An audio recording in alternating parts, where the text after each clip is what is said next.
Okay, a few things to get through here at the top, so bear with me.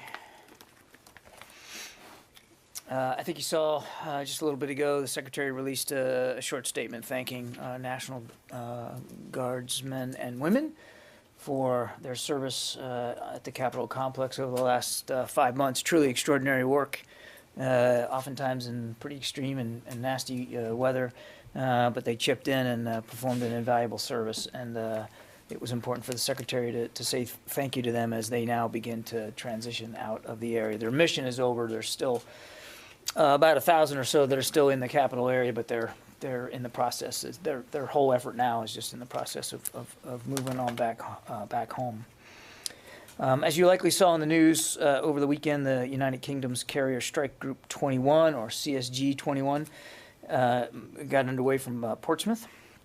CSG 21 is a large-scale multinational deployment designed to demonstrate expeditionary capabilities, operational readiness, and interoperability between the United States, the UK, and other allies and partners.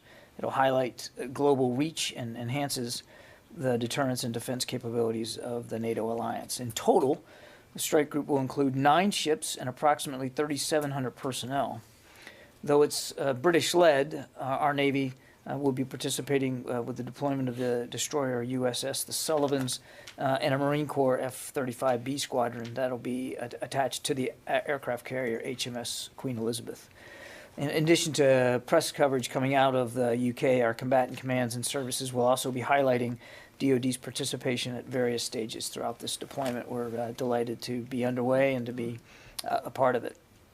Speaking about being underway and a part of international efforts, Defender 21, the exercise in Europe, continues as scheduled. Over the weekend, the United States Army 2nd Cavalry Regiment Road March began. During the 4-day march, the unit will travel through Germany, Czech Republic, Hungary, and Slovakia, and integrate with exercise Immediate Response later this week. Also of note, exercise Saber Guardian kicked off today. More than 13,000 service members from 19 nations will conduct live fire and air and missile defense operations in several countries and will conduct a large-scale medical evacuation exercise in Germany. On a separate topic, I think you saw that earlier today the Secretary spoke with Pakistani's Chief of Army Staff, General Bajwa, to discuss shared regional interests and objectives. During the call, the Secretary reiterated his appreciation for Pakistan's support for the Afghanistan peace negotiations and expressed his desire to continue to build on the United States-Pakistan bilateral relationship. On to COVID. As part of the national response to COVID-19, the Department of Defense, in coordination with the Department of Health and Human Services, signed a Defense Production Act Title III agreement with Retractable Technologies Incorporated to expand the production of safety syringes and needles. The amount of the agreement was $27.3 million, and this investment will enable Retractable Technologies to install 2 additional automated assembly lines at their manufacturing facility in Little Elm, Texas. The full release on this agreement can be found on our website, defense.gov. And lastly, I think you probably saw, but for your planning purposes, as the White House announced today, the President will lay a wreath at the Tomb of the Unknown Soldiers a week from now in honor of Memorial Day. Immediately following that wreath laying, the President will give a Memorial Day address to the amphitheater. Secretary Austin and Chairman Milley will also be in attendance and will provide remarks. The First Lady, the Vice President, the Second Gentleman, and Deputy Secretary Hicks will also all be in attendance. Due to COVID, this will be a closed event and not open to the public. And with that, we'll take questions. Bob? John, I have a question for you connected to the disclosure last week that the Justice Department during the Trump administration had obtained phone and email records of Barbara Starr of the CNN. And I realized that this was before Secretary Austin took office, of course. My question is, what's Secretary Austin's view on the appropriateness of this sort of activity? Would the Pentagon under Austin cooperate with any Justice Department effort to obtain communications records of reporters who cover the Pentagon? Well, I certainly can't speak to this case in particular, and I refer you to the Justice Department to speak to that. And I don't think it'd be wise for me to get into hypothetical cases going forward. Let me just say, Bob, the Secretary has enormous respect and admiration for what members of the media do, and the contributions you make to informing and educating not just the American people, but publics around the world. And he believes in fostering a healthy relationship with the media, particularly the media that cover this building, and that includes, enabling a measure of trust and confidence in the kinds of communications that those relationships will foster. So he doesn't have a specific view on whether the Defense Department should or could cooperate on. I think it would, it would be, he understands that you have an important job to do, and that you also have a duty, an obligation to protect the sources of information that you need to do your job. He understands that. But I don't think it's helpful for me to hypothesize or speculate with any great detail about cases that haven't even happened, things that haven't happened or haven't been a concern. Clearly, we have good interagency relationships here in town, and that includes with the Justice Department. But I just don't know that it would be helpful to speculate about something that hasn't happened yet. He does understand the importance of your work and the way in which you need to go about that work. Yep. Here we go. Yeah, Abraham. Thanks. John, could you elaborate a little bit more on the guard drawdown? Are they going to leave a residual force? Are they going to leave QRF? Any capabilities, equipment, that type of thing? Are they going to get reimbursed for it? And then I have a second quick question. There's no reimbursable plan, Abraham. There's no plans for a quick reaction force to be left behind. As I said, the 1,000 or so that are still in the capital region are preparing for departure. I don't have any additional requests or desires to talk to today by the Capitol Police for any residual capabilities. If that changes, we'll certainly let you know. Okay, so nothing left behind, no equipment, no... Not that I'm aware of. I would point you to the National Guard for more specifics, but I'm not aware of any residual equipment that's going to be left behind. Remember, most of these soldiers were essentially acting as physical and barrier sentries. Sure, and then quickly on Secretary Austin's call with his counterpart in Pakistan, did he discuss a possible basing agreement? I think I'll just leave it to the readout and a degree of specificity in the readout. Very good. Yeah, Tara. Thank you. Just a follow-up on his question. The QRF, though, was a recommendation from General Honore's review. Are there plans in place to set up a long-term QRF for the Capitol? And then I have another question. I think we're still taking in some of the recommendations by General Honore and his team. No decisions have been made about any of the specifics with respect to those recommendations. And again, if that changes, we'll let you know. As of right now, there's no intention to have a quick reaction force as a result of these guardsmen and women leaving. This may be too in the weeds, but is that something that we would see reflected in the upcoming budget request, whether or not a QRF was being funded for the Capitol? And would it come out of DOD, or would it be part of a U.S. Capitol, like legislative budget? I don't have any details on that, Tara.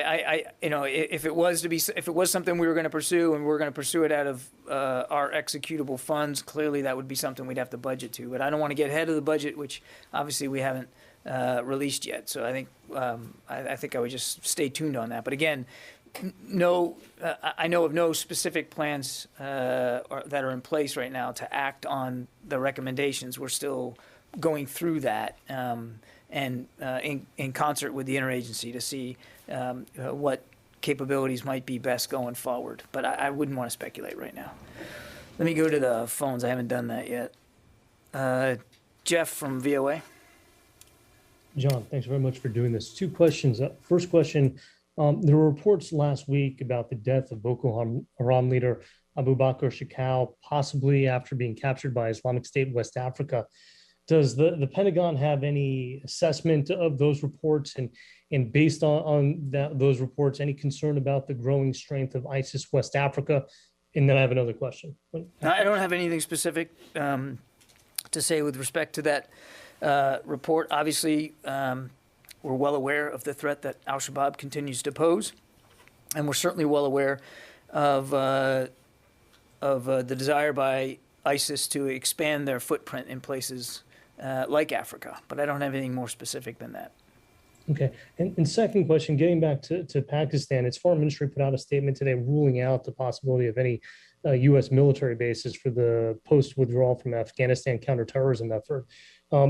Is there anything that the U.S. is looking for right now from Pakistan in terms of what happens after the withdrawal is complete? And is there any update on other possible basing agreements in the region for doing counterterrorism operations once the Afghan withdrawal is done? I don't have any specific updates in terms of the potential for overseas basing there after our withdrawal. These are obviously diplomatic discussions that are ongoing and are clearly not complete. We're exploring a range of options and opportunities to be able to provide a credible and viable over-the-horizon counterterrorism capability, and there's lots of ways you can do that. Overseas basing is just one of them, so nothing to report on that front, and I certainly wouldn't speak to in any greater detail with respect to any one country.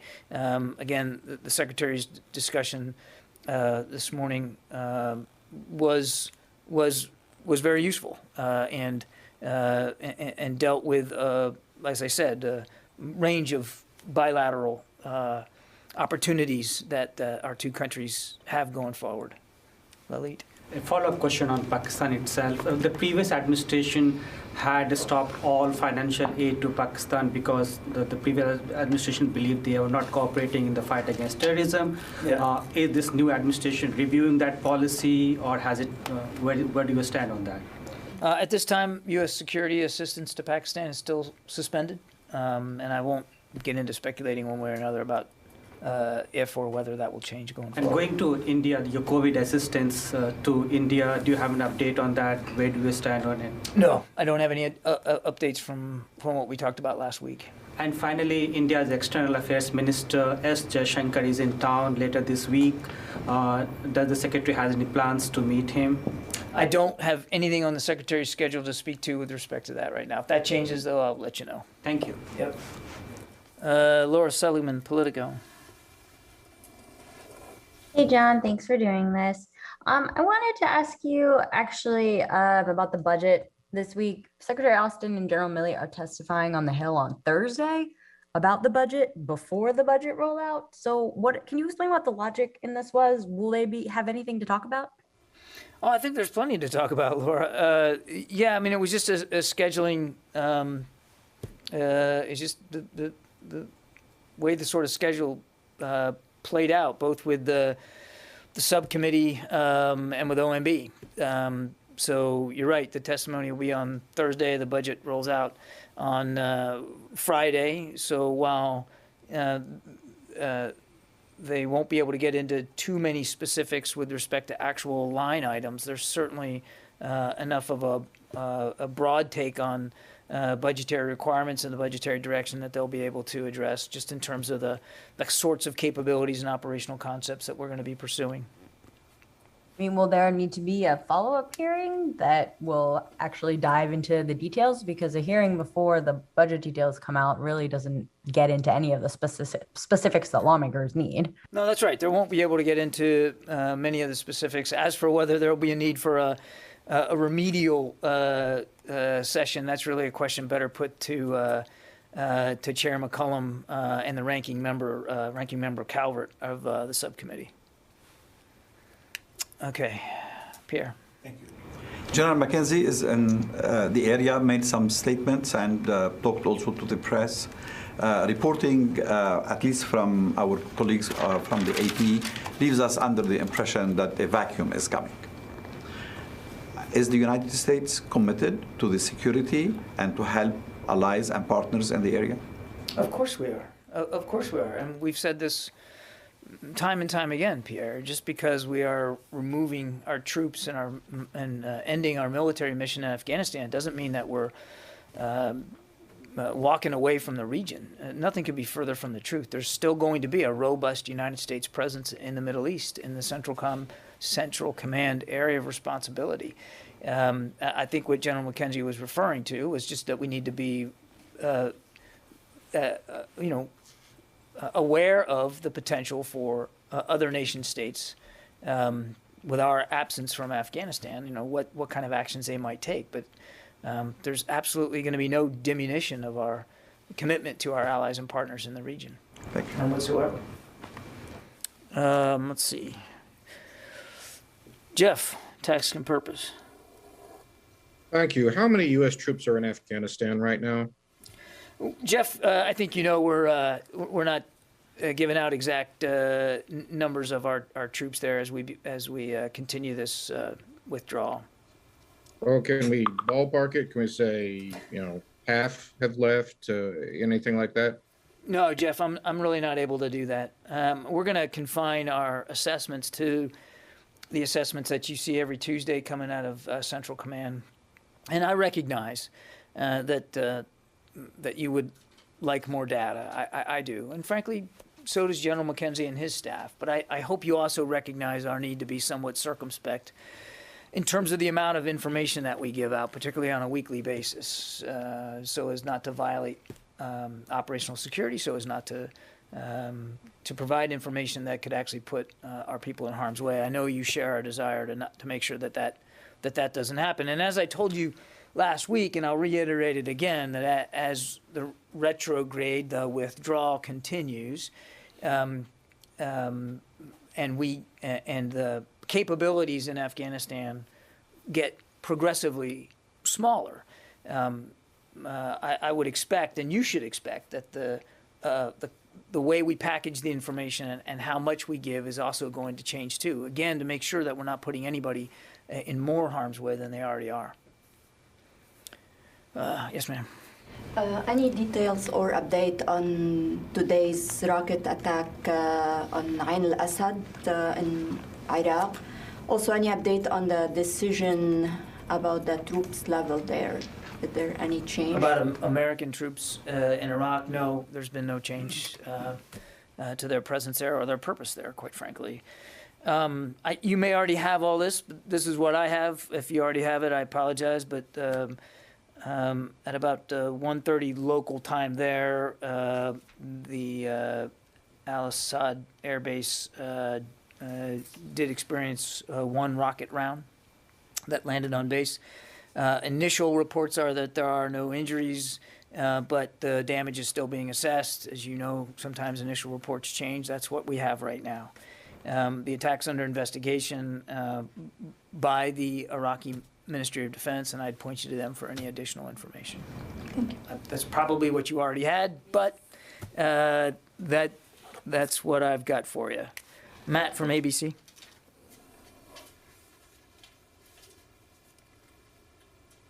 Hi, John. Thank you. On COVID, now that the CDC is looking into a myocarditis, that heart swelling issue, and checking and seeing if it might be associated with vaccines, I know it was reported a few weeks ago that the DoD was maybe looking at some cases within its ranks. Is there any update on that? Is there any cause for concern at this point? Well, we're always monitoring the health and well-being of our people. I'm not, Matt, I'm not going to speculate, so I'm going to take your question because that is one that I want to make sure I'm crystal clear and precise on. So rather than wing it here, let me take that question for you, if that's okay. Sure. Thank you. Yeah, you bet. Ellen from Synopsis.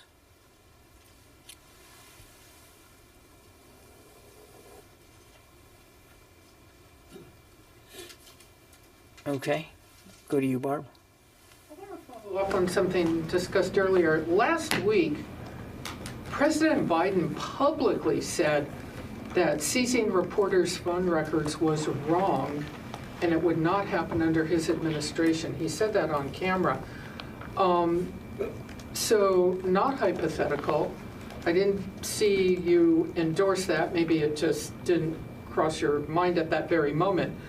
The president says that in his administration, reporter phone records will not be seized. Is that a policy now that Secretary Austin and this department, including the uniformed military, will abide by and agree with? Well, we absolutely agree with the president that that's not appropriate behavior. I just didn't want to speculate about cases that haven't happened yet, and you know what results they might have for national security. That didn't seem like a wise thing for me to do, but of course we agree with the president. Yes, Jane. Thanks, John. I ask about lift to missile guidance and the vaccine, provide vaccine to South Korea. And the last Friday, U.S. and South Korea summit, President Biden, President Moon has agreed to lift missile guidelines to South Korea and provide vaccines to, I think, 550,000 of South Korean soldiers.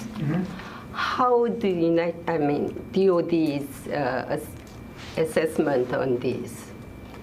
What's our assessment of it? Yeah. Well, obviously we support the president's direction here to provide vaccines to our OK allies. I think we're still working through the details of how that's going to occur. It'll come out of U.S. stockpiles, but the eaches of it, the details on where, when, how it gets distributed, I think we're still working our way through that right now. Do you think the lifting of the missile guidelines will help to defend enough against threats from North Korea and China? Yeah, I'm not sure what you mean, the lifting of missile guidelines. I'm not sure I understand There's that. like long-range missiles or middle-range missiles, whatever South Korea wants. Is there any limited that the missile development? Well, I'm not going to get into specific missile capabilities here from the podium, but I tell you what, why don't we follow up after, so I can get a better sense of what you're referring to. I'm just not aware of limitations on missile guidelines and where you're coming from on that. So why don't we follow up afterward, and I'll see if I can get you a better answer. Okay. Does that make sense? Thank you. Okay. Okay, Lee Sangman. Okay. I have a question about the possibility that you guys considering the resumption of large-scale field bases, U.S. and South Korea joint military exercise. If I understood your question correctly, you're asking if we're considering the resumption of large-scale exercises with South Korea? Correct. I won't talk to specific plans going forward. I mean, obviously, we've talked about this before, but training with our OK allies is a significant component of our ability to meet our treaty commitments to South Korea. And we constantly assess and review what training events might be best and executed in the most effective manner, and we're going to continue to do that going forward. But I don't have anything specific to read out with respect to a change in this or that exercise. Yeah, go ahead. Just a follow-up question. Thank you, Chongwon from Tonga. And what she said about missile is RMG, is revised missile guideline. And then the South Korea has had limitations when we develop missiles. It's 800 kilometers. And last Friday, 2 leaders terminated all the limit about the missile, which was really important to Korea because it has an implications that we could now have a missile to attack China and Russia. So it has I think that it has a large implications in the Indo-Pacific strategy. So it was a little bit surprising to me that the DoD doesn't have knowledge about that. I understand. Thank you for the context. We'll see if we can take the question and get you a good answer. Just one follow-up question about the summit, about Taiwan Strait. the two leaders agreed that they agreed the importance of the peace and security of the Taiwan Strait, and then they put it in joint statement. So that was another big headline for our Korean media because we have a lot of harsh responses from China. So can you explain a little bit more what implications it has in terms of military aspect defense? So what do you expect from South Korea when there is any kind of armed conflict in Taiwan Strait or things like that? That's for the South Korean government to speak to, not for us. Our approach hasn't changed. We obviously don't want to see any unilateral change to the status quo. We will continue to assist Taiwan in its self-defense as we have in accordance with the Taiwan Relation Act, the 3 communiques and the 6 assurances. Nothing's changed about our policy with respect to Taiwan, and I'd leave it to South Korea to speak to it from their perspective. Yes, sir. Thank you. There is a report that China has rejected Secretary's request to engage with the vice chair of the China's Central Military Commission several times. Did the Secretary make such request? What I can tell you is the Secretary has not spoken to leaders in the People's Republic of China. We look forward to being able to having a dialogue with them, but I have nothing to speak to at this time of it. Okay. Does the Secretary think it is necessary to meet Chinese counterpart or speak directly to them in order to avoid the potential miscalculation? As I said, we look forward to having a dialogue with them, but I have nothing to announce or to talk to at this time. Okay. Yeah. On Pakistan, you said this security assistance to Pakistan still remains suspended. We have seen that Secretary Austin and also Ambassador Sullivan spoke to his counterparts in Pakistan. At least, can you say that there is a discussion about the security assistance to Pakistan to be resumed, or is it on the table, or? I won't go beyond what I said in the question previous. Let's see. Lori? Thank you very much, John, for doing this. Following up a little bit on a previous question, to talk about the fight against ISIS in Iraq and Syria. General McKenzie was just there. Could you tell us, both in Baghdad and Northeast Syria, could you tell us what he discussed and what the results were of those discussions? Actually, no, I can't, Lori. I mean, I'd refer you to General McKenzie's staff. These are recent discussions, and I don't have a readout of how those discussions went. I think the best place to refer you to is Central Command. I'll do that, but you did reaffirm the U.S. commitment to fighting ISIS in those places? I can tell you, without speaking to General McKenzie's conversation specifically, we remain committed to coalition efforts against ISIS in Iraq and Syria. We still have troops in both places that are dedicated to that mission. We still have partners in the coalition that are dedicated to that mission, and nothing's changed about it as of today. But as to the specifics of General McKenzie's conversations, I think his staff is better positioned to give you that than I am. Thank you very much. You're welcome. Okay. Thanks, everybody.